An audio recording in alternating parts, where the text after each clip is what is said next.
बे औलाद। ऑपरेशन के बाद युवराज का रवैया बदलने लगा। पहले तो वह कुमुद से कम बात करने लगा, फिर उसने बहाने बनाकर दूरी बनानी शुरू कर दी और आखिरकार एक दिन उसकी जुबान पर कड़वा सच आ गया। तुम्हारे साथ रह के मुझे जीवन भर बे औलाद रहने के अलावा और क्या मिल सकता है। मैं जीवन भर बे औलाद नहीं रहना चाहता।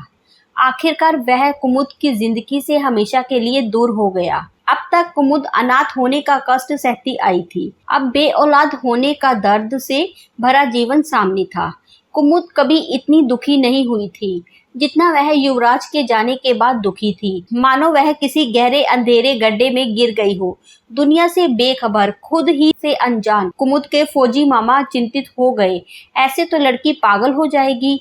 उन्होंने कुमुद को इस हालत से निकालने के लिए हर हथकंडा अपनाया, उसे अच्छे साहित्य से जोड़ा, धर्म की ओर मोड़ा। कुमुद ने फिर से काम पर जाना शुरू किया। उन्होंने कुमुद को जिंदगी जीने के लिए प्रोत्साहित किया, कुछ करने के लिए प्रोत्साहित किया, उसे खूब हौसला दिया। आखिरकार उनकी मेहनत रंग लाई। कुमुद ने अपना जीवन अनाथों और असहायों के लिए समर्पित कर दिया। सरकारी नौकरी छोड़ दी, अपने माता पिता के नाम पर एक गैर सरकारी संगठन शुरू किया और अपने शहर से दूर एक अनाथालय की स्थापना की। वहां निसंतान दंपति अक्सर बच्चे को गोद लेने आते थे। लोगों की दर्द भरी कहानियां सुनकर कुमुद को लगता कि उसका दर्द मामूली है। इसी तरह आज एक निसंतान दंपति बच्चा गोद लेने आ रहे थे। उनके आने से पहले कुमुद पार्क से उठकर अपने ऑफिस चली गई। वह खिड़की के सामने अपनी आराम कुर्सी पर बैठ गई। यहाँ से सभी को आते जाते आसानी से देखा जा सकता था। लगभग आधे घंटे के बाद एक कार आकर रुकी। हालांकि वह कार इतनी दूर थी कि उन लोगों को पहचानना मुश्किल था, लेकिन उस आदमी के खड़े होने और चलने के तरीके से कुमुद ने उसे पहचान लिया। यह वही युवराज था। कुछ देर सोचने के बाद कुमुद ने फाइल उठाई और बाहर अटेंडेंट से बोली, जब भी ये लोग अंदर आए तो पहले उनकी पत्नी को अंदर भेज देना। और फिर वह अपने ऑफिस वापस आ गई। कुछ देर बाद तारा ऑफिस में दाखिल हुई। बच्चा गोद लेने के लिए कुछ कागजी कार्रवाई करनी थी और कुछ सवालों के जवाब देने थे। ये सवाल जवाब हर किसी के लिए अनिवार्य थे। कुमुद को पता था कि युवराज सवालों का जवाब देते समय उसके सामने असहज महसूस करेगा, इसीलिए उसने पहले अकेले में तारा को आमंत्रित करने का रास्ता चुना। तारा ने हस्ताक्षर किए और बताया कि शादी के 7 साल बाद भी बच्चा नहीं होने पर उन्होंने डॉक्टरी सलाह लेनी शुरू की।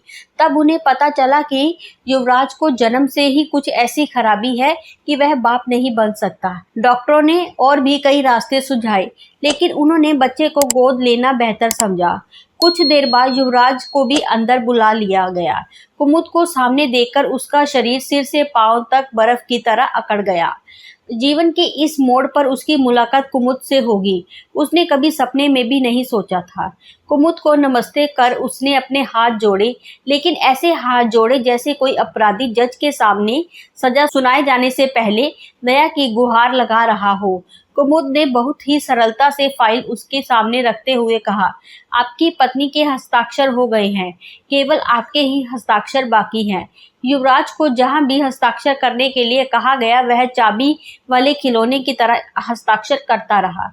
बाकी प्रक्रिया हम आश्रम में करेंगे, चलो चलते हैं, कहकर कुमुद ने फाइल उठा ली। अब तक बुत बने युवराज ने कुमुद की ओर देखा और फिर हाथ जोड़ दिए।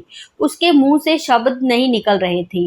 मेरी बदकिस्मती आज मुझे यहाँ ले आई।